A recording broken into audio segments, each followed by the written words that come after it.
Welcome back. In today's video I'll be showing you how to make YouTube videos loop automatically.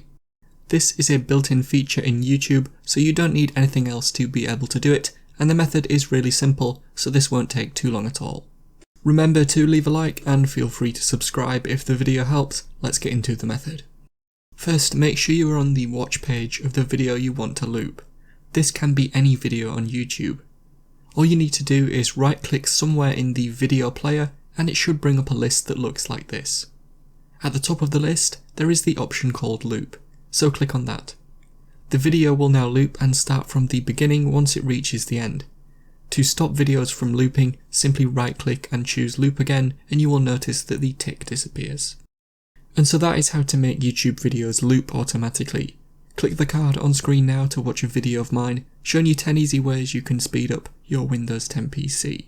Help support the channel by visiting the store, the link is in the description and at the end of the video. If you have any questions, then let me know in the comments below, and if you did find today's video helpful, remember to leave a like and feel free to subscribe for more tips in the future. Be sure to stick around to see some of my other videos that you might be interested in.